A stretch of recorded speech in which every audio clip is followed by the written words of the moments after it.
2022년 6월 검찰 수사관 출신의 김태우 후보가 강서구청장에 당선됐습니다.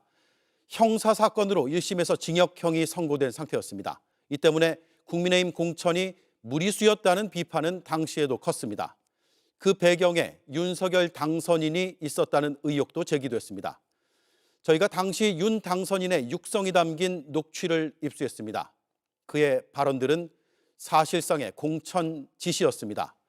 그렇게 김태우 후보를 밀었지만 확정 판결로 직을 잃었고 그 뒤 사면 복권으로 다시 뛰어들었다 낙선했습니다. 따라서 이 녹취는 정권 몰락의 화근, 그 시작점을 살펴볼 수 있는 내용입니다. 김필중 기자의 단독 보도입니다. 2022년 4월 말 국민의힘 지도부는 당시 당선인 신분이던 윤석열 전 대통령과 통화를 했습니다. 당선인이 서울 강서구청장 공천에 관심이 많다는 얘기가 파다했기 때문입니다. 지도부가 사실을 확인하기 위해 관련 질문을 던지자 대뜸 다른 강서구청장 후보들을 깎아내립니다. 김태우는 이제 강서가 그동안 나와갖고 떨어진 사람들이 있다고. 그래서 윤 전 대통령이 검찰에 몸담았던 시절 검찰 수사관을 했던 김태우 후보를 강조하기 위해서입니다. 그러면서 당시 국민의힘 서울시당 위원장으로 구청장 후보 공천에 영향력을 행사할 수 있는 박성중 전 의원 이름을 언급합니다. 박성중한테 김태우가 그래도 좀 경쟁력이 있으면은 한번 좀 살펴봐라 이랬는데 그건 이제 시작할 때 한참 전에. 이미 한참 전 김 후보 공천을 위해 당내 인사와 접촉했다는 겁니다. 지도부가 다른 후보들이 반발할 수 있다며 난색을 표하자 윤 대통령은 그 사람들은 그냥 그렇다는 식으로 재차 폄하하고 김 후보 경쟁력을 강조합니다. 김태우는 저 파이팅도 있고 거기 누가 나오냐 해서 얘기를 들어보니까 그냥 그래. 그래서 하여튼 좀 김태우를 좀 뛸 수 있게 하면은 내가 볼 때는 경쟁력이 있어서 저 구청장 자리를 찾아올 것 같은데. 당시 윤 대통령의 지시를 받은 지도부는 큰 압박감을 느꼈던 것으로 알려졌습니다. 이 통화 약 일주일 뒤 김태우 후보는 실제 국민의힘 강서구청장 후보로 단수 공천이 됩니다. JTBC 김필준입니다. 이번 주 내란 특검의 수사가 종료된 뒤 국방부가 자체 특별수사본부를 꾸리기로 했습니다. 평양 무인기와 대북전단 살포 등 내란 특검이 다 밝히지 못한 군 관련 의혹을 직접 수사하겠다는 계획입니다. 김한수 기자입니다. 국방부 특별수사본부는 닷새 뒤 종료되는 내란 특검에서 군 관련 수사를 이어받게 됩니다. 국방부 검찰단과 각 군의 군사경찰들로 꾸려집니다. 국방부 검찰단을 중심으로 해서 수사본부를 꾸리게 될 것이고요. 조만간 구성이 되면 말씀을 드리도록 하겠습니다. 현행법상 군의 반란과 이적 행위는 국군 방첩사령부가 수사하게 돼 있지만 특수본에선 제외됩니다. 12.3 비상계엄 당시 정치인 체포조 운영 등 내란에 깊숙이 가담했기 때문입니다. 특수본은 평양 무인기 침투 사건이나 국군 심리전단 부대의 대북전단 살포 의혹 등을 집중 조사할 것으로 보입니다. 국방부 관계자는 내란 특검은 윤 전 대통령을 위주로 수사했기 때문에 특수본에선 군 관련 사안을 더 자세히 들여본다는 취지라고 말했습니다. 일각에선 특수본이 국방부 검찰단 주도로 꾸려지는 점에 대해 신중해야 한다는 의견도 나옵니다. 검찰단은 지금 내란에서 자유롭지 않잖아요. 육군은 다 배제한다던가 해군 공군 검사 군검찰로 한다던가 이런 것도 방안이 될 수는 있겠죠. 2차 특검이 출범할 경우 특수본 수사 내용을 특검에 넘기거나 공조하는 방안도 협의할 예정입니다. JTBC 김한수입니다.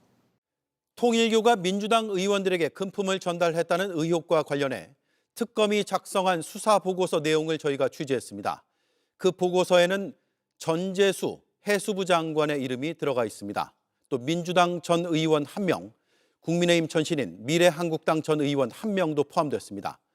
윤영호 전 통일교 본부장이 2018년에서 2020년 사이 전재수 당시 의원에게 전달했다고 진술한 건 크게 두 가지입니다. 수천만 원이 담긴 현금 상자 그리고 명품 시계 2점입니다. 특검은 오늘 이 사건을 경찰 국수본에 이첩했습니다. 박병현 기자의 단독 보도입니다. 한때 통일교 2인자였던 윤영호 전 세계본부장은 특검 조사에서 전재수 해수부 장관에게 금품을 제공했다고 진술했습니다.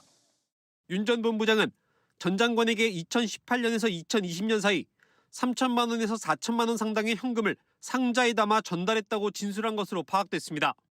현금에 더해 2점의 명품 시계도 전달했다는 게 윤 전 본부장의 주장입니다. 특검은 전 장관에게 줬다고 주장하는 시계 브랜드까지 이미 특정한 걸로 알려졌습니다. 전 장관은 2018년 당시 문재인 정부의 친문 핵심이었습니다. 정권에 영향력 있는 인물에게 통일교가 로비를 한 겁니다. 특검은 윤 전 본부장이 통일교 현안 청탁을 목적으로 전재수 장관에게 금품을 전달한 것으로 의심하고 있습니다.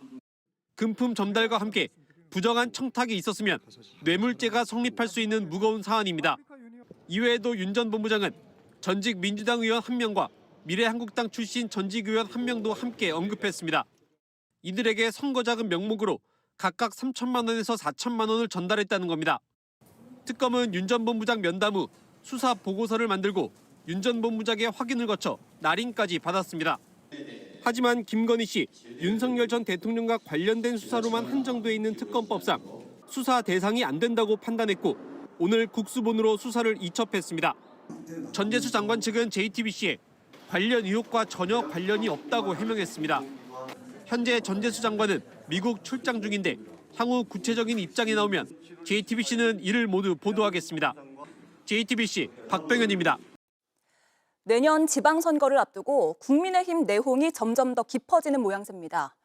똥 묻은 개, 윤어게인 냄새 같은 강한 말까지 섞어가며 중진 의원들이 장동혁 대표에게 변화와 쇄신을 요구했는데 장 대표가 이를 사실상 내부 총질로 규정하면서입니다. 구민주 기자입니다.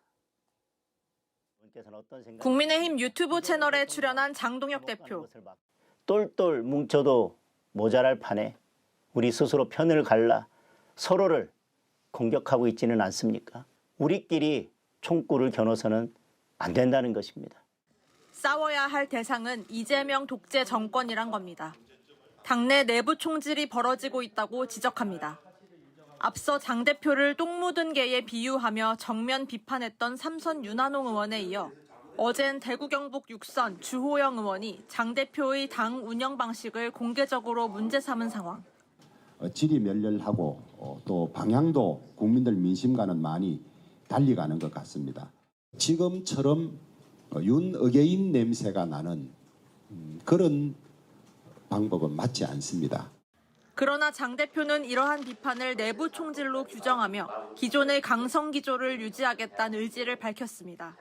당무감사위원회에선 한동훈 전 대표의 당원 게시판 의혹에 대해 이례적으로 중간감사 결과를 기자들에게 공개했습니다. 장 대표가 임명한 이호선 당무감사위원장은 친윤 인사로 알려져 있습니다.